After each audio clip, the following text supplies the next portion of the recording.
Hello everyone, আসসালামু আলাইকুম। আমার চ্যানেলে আপনাদের সবাইকে স্বাগতম। আজকে আমি আপনাদের জন্য নিয়ে এসেছি চমৎকার একটি সুন্দর আর ইউনিক পিঠা, যার নাম শুনলেই মন ভরে যাবে খাওয়ার আগেই।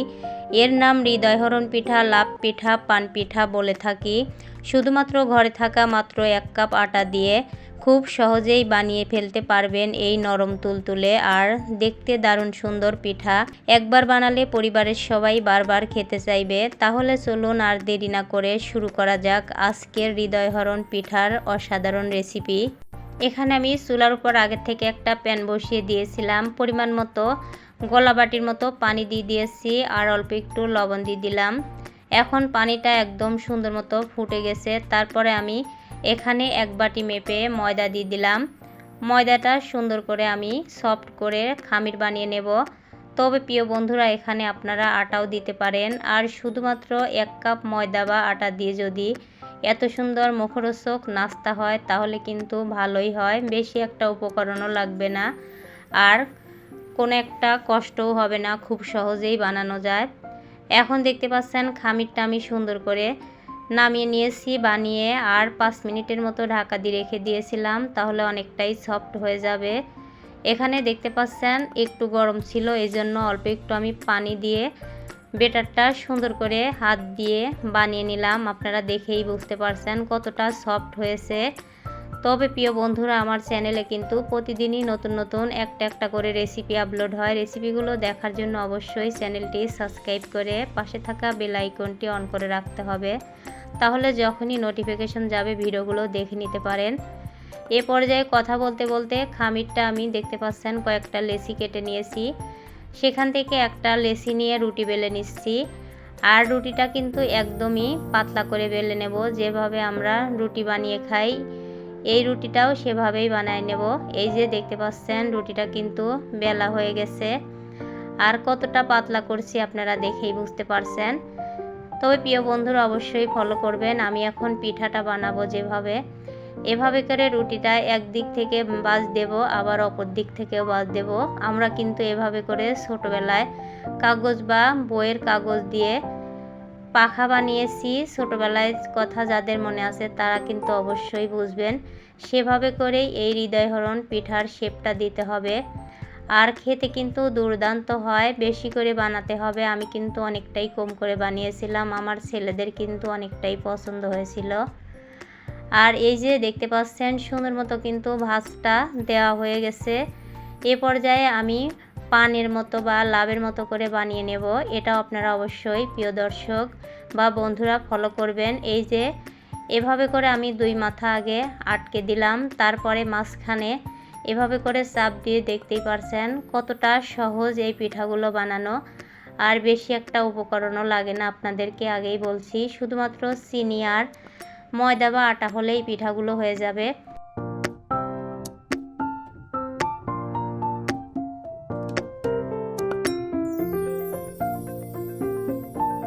এখন আমি আর একটা লেচি নিয়ে নিলাম। এই লেচিটাও ওইভাবে করেই আমি রুটি বেলে নেব পাতলা করে। এই যে দেখুন প্রিয় বন্ধুরা, এই রুটিটাও কিন্তু বেলা হয়ে আসছে।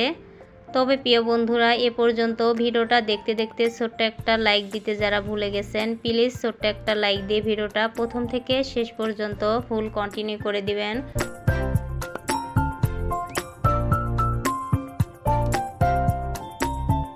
এই যে দেখুন ওইভাবে করেই আমি আবারও সুন্দর করে এপিট ওপিট করে ভাঁজ দিয়ে এই পিঠাটা বানিয়ে নিচ্ছি। এই পিঠাটা বানানো একদমই সহজ, আপনারা কিন্তু আগের থেকেই বুঝে ফেলছেন। আর এটাও দেখতেছেন কতটা সুন্দর মতো পিঠাটা বানানো হচ্ছে। তাই বলছি দেরি না করে আপনারা আজই ট্রাই করুন, বাচ্চারা কিন্তু অনেকটাই পছন্দ হবে পিঠাগুলো। আর এতটা টেস্টি হয়, মুখে দিলেই মিলিয়ে যাবে। এই যে এই মাথায় সুন্দর করে আটকে দিলাম, এখন মাঝখান থেকে লাভের মতো করে দিচ্ছি। আর কতটা লেয়ার হয়েছে আপনারা দেখেই বুঝতে পারছেন প্রিয় বন্ধুরা। এভাবে করে অফ ক্যামেরায় আমি আরেকটাও বানিয়ে নিয়েছি। এখন আমি একটা প্লেটে উঠে নিচ্ছি। দেখুন সব পিঠাগুলো একই রকম হয়েছে। এখন আমি আবারও আরেকটা রুটি বেলে নিয়ে এটাও কিন্তু সম্পূর্ণই বানানো হয়ে গেছে। অল্প একটু আপনাদেরকে দেখাই দিচ্ছি। শুধুমাত্র 1 কাপ আটা দিয়ে মজাদার কিন্তু 6খান পিঠা হয়েছিল। এই যে দেখুন কতটা সুন্দর ডিজাইনটা হয়ে যাচ্ছে মাশাআল্লাহ। তবে এখানে আপনারা গুঁড়ো দুধ ব্যবহার করতে পারেন। আমার কিন্তু শুধুমাত্র আটা দিয়ে পিঠাটা অনেকটাই টেস্টি হয়েছিল। বেশি একটা খরচও হলো না, বেশি একটা কষ্টও হলো না। মাশাআল্লাহ অসাধারণ লোভনীয় একটা রেসিপি হয়ে গেল। এই যে এখন আমি একটা প্লেটে পরিবেশন করে নিয়েছি আর মাশাআল্লাহ দেখতে পাচ্ছেন কতটা সুন্দর দেখা যাচ্ছে। এখন আমি পিঠাটা ভাজার আগে এখানে একটা শিরা বানিয়ে নেব। একটা প্যান বসিয়ে দিয়েছি, দিয়ে দিলাম হাফ বাটির মতো পানি আর হাফ বাটির মতো চিনি দিয়েছি, পরিমাণ মতো লবণ দিয়েছি। মিষ্টি জিনিসে লবণ না দিলে কিন্তু আমার ভালো লাগে না। এ পর্যায়ে এখানে আমি 2টা এলাচ, একটা দারচিনি আর 2টা লবঙ্গ দিয়ে দিয়েছি সুন্দর একটা ফ্লেভারের জন্য। এখন চিনিটা পুরোপুরি গলে গেলেই কিন্তু শিরাটা নামিয়ে নেব, তা না হলে কিন্তু পিঠার ভিতর শিরাটা ঢুকবে না। এই যে দেখতে পাচ্ছেন সুন্দর মতো একটা বলক উঠে গেছে, শিরাটা হয়ে গেছে। এখন আমি শিরাটা নামিয়ে রেখে দিলাম। আবারও আরেকটা প্যান বসিয়ে দিয়েছি, পিঠাগুলো কিন্তু ভেজে নেব।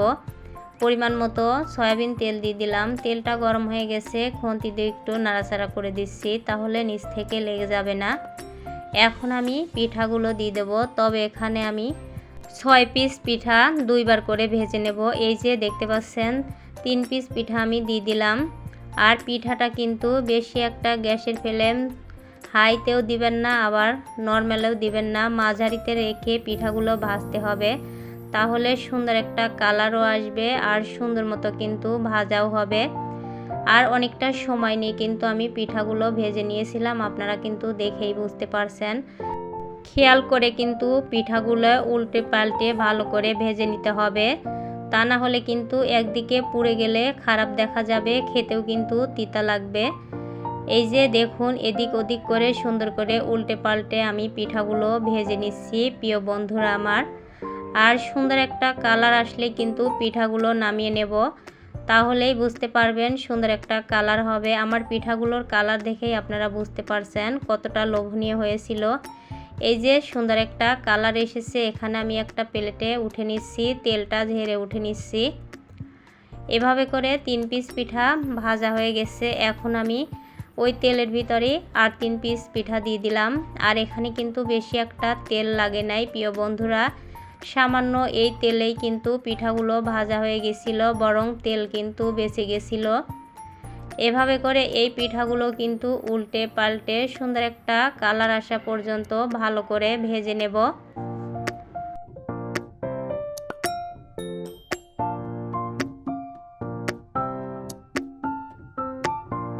দেখুন এই পিঠাগুলোর সুন্দর একটা কালার এসেছে। এই পিঠাগুলো আমি তেল ঝেড়ে উঠে নিচ্ছি। মাশাআল্লাহ অসাধারণ হয়েছে। আর এখন আমি টেবিলে নিয়ে এসেছি। আর অনেকটাই মুচমুচে হয়েছিল। আপনারা যদি মনে করেন চিনির শিরাতে দেব না, এমনিতেই খাবো, তাহলে কিন্তু তাও খেতে পারবেন। আমি কিন্তু এমনিতেই খেয়ে দেখছিলাম, অনেকটাই মুচমুচে হয়েছে। এখন এই যে শিরার ভিতর দিয়ে কিন্তু বেশিক্ষণ রাখবো না, তবে আপনারা যদি মনে করেন বেশিক্ষণ রেখে নরম করে খাবেন তাহলে পারেন। আমার কাছে কিন্তু টাটকা টাটকা খেতে ভালো হয়েছিল, আমার বাচ্চারে পছন্দও সেটাই হয়েছিল, নরমটা তারা খাইছিল না। আমি সাথে সাথেই উল্টে পাল্টে শিরার ভিতর থেকে উঠে নিচ্ছি, আপনারা দেখেই বুঝতে পারছেন। 3 পিস উঠে নিয়েছি উল্টে পাল্টে শিরার ভিতর থেকে।